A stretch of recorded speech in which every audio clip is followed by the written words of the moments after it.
नारायण नारायण। सभी देवी देवताओं को प्रणाम। आपका स्वागत है हमारे चैनल श्री राम ज्योतिष एवं रत्न सागर संस्थान में।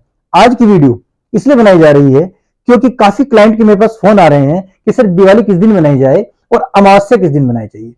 हमारे यहाँ भारत में सभी त्योहार लगभग डबल तिथियों के हो गए हैं, जिस कारण बड़ी समस्या खड़ी हो गई है। और आप देख रहे हैं कि हमारे यहाँ जो हमारे शंकराचार्य जी हैं, उन्होंने पिछले साल ही यह घोषित कर दिया था कि दिवाली 1 नवंबर 2024 को ही मनाई जाएगी। ऐसा नहीं है, शंकराचार्य हैं, बहुत ज्ञान रखते हैं और पूरा भारत उसी के अनुसार चलता है। इसमें सर्वोच्च न्यायालय या उच्च न्यायालय का हमारे पंचांगों से कोई मतलब नहीं है। और जो मीटिंग होती है, बड़े बड़े पंचांगकर्ता भी उसमें बैठते हैं। आओ समझते हैं कि दिवाली 31 की है या 1 की। हम इसको 3 साधारण तरीके से समझाएंगे। पहला तरीका, तिथि। हमारे पंचांगों के अनुसार जो तिथि सूर्योदय के समय रहती है, वही तिथि पूरे दिन रहती है। तब आप देखिए,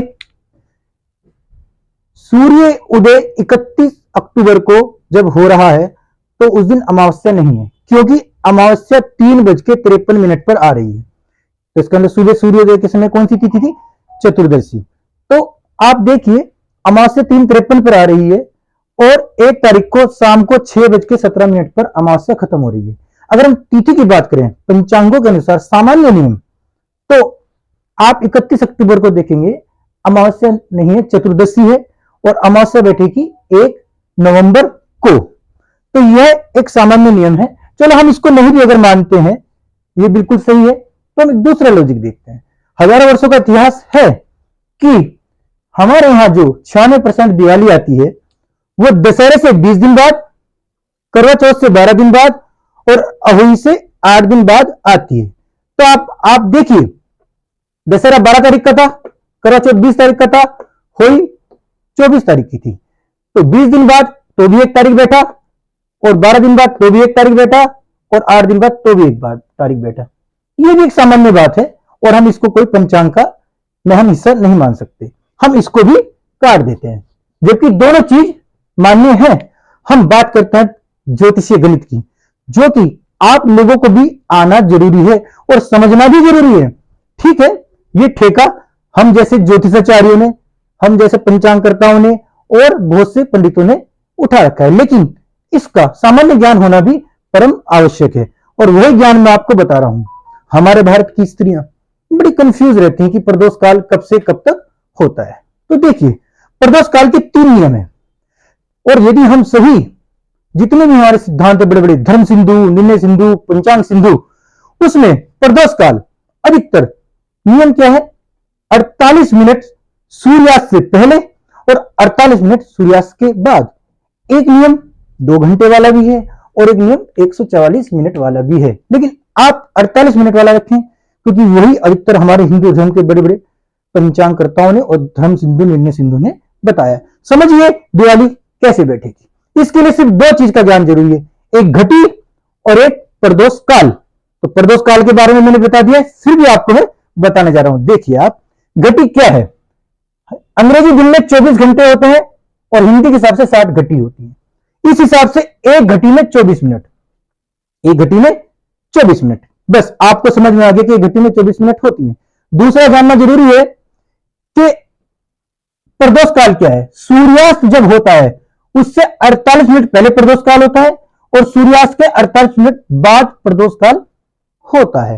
अर्थात क्योंकि एक घटी में 24 मिनट होती हैं, तो हम ये भी कह सकते हैं कि सूर्यास्त से 2 घटी पहले प्रदोष काल होता है और 2 घटी बाद प्रदोष काल होता है। 2 चीज क्लियर। अब आप खुद निर्णय कर सकते हैं कि दिवाली किस दिन की होगी।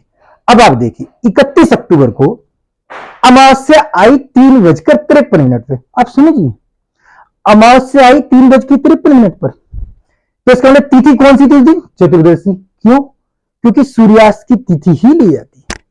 अब आइए आप 1 नवंबर पे, क्योंकि जब 3:53 पर अमावस्या आई तो 1 नवंबर को अमावस्या खत्म हो रही है 6:17 पर। कितने बजे खत्म हो रही है? 6:17 पर।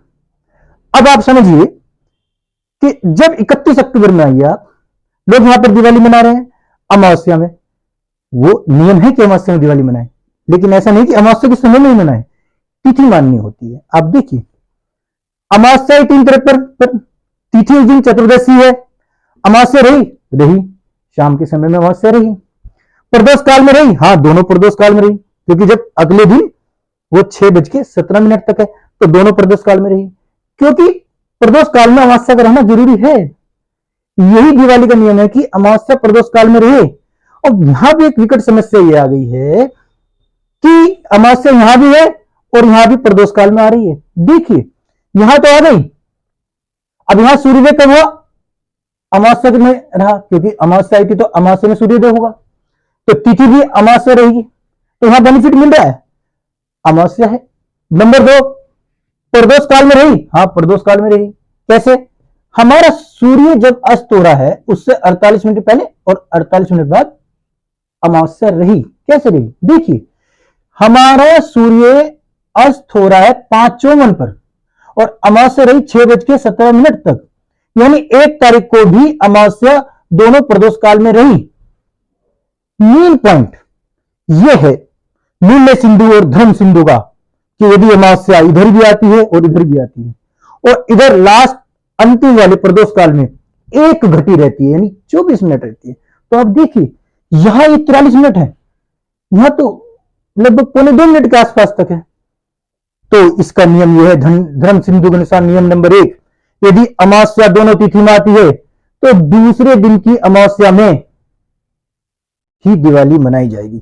और यह दिवाली बड़ी शुभ कारक होती है, लाभ कारक होती है, पुत्र कारक होती है और विभिन्न कष्टों के दूर करती है। नंबर 2 नियम धर्म सिंधु का और नील सिंधु, जो हमारे बड़े बड़े पंचांगकर्ताओं ने बताए हैं कि यदि अमावस्या इधर इसमें नहीं आती तो फिर हम 31 में मना सकते थे। लेकिन एक इसमें पॉइंट आ रहा है, क्या, कि जो लोग अमावस्या नहीं मनाते वो लोग दिवाली इस दिन मना सकते हैं। तो यहाँ अब एक प्रमुख बात ये आ रही है कि कुछ ज्योतिषाचार्यों ने जो दिवाली है वो 31 तारीख को भी कही है, तो वो लोग 31 तारीख को मना सकते हैं जो अमावस्या नहीं पूजते। लेकिन नियम के अनुसार, निर्णय सिंधु के अनुसार और धर्म सिंधु के अनुसार, यदि अमावस्या प्रदोष व्यापनी होती है, 2 दिन प्रदोष व्यापनी होती है, यहां भी आ रही है और यहां भी आ रही है, तो ऐसी स्थिति में दूसरे दिन वाली ही माननी होती है।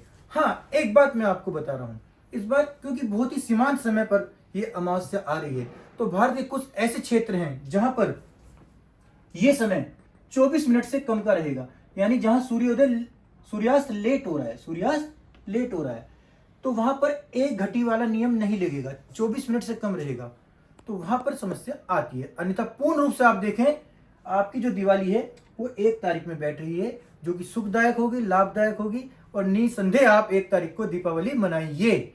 बहुत बहुत धन्यवाद। यदि आपको हमारी वीडियो अच्छी लगती है तो आप हमारे चैनल को सब्सक्राइब कीजिए, लाइक कीजिए। Thank you.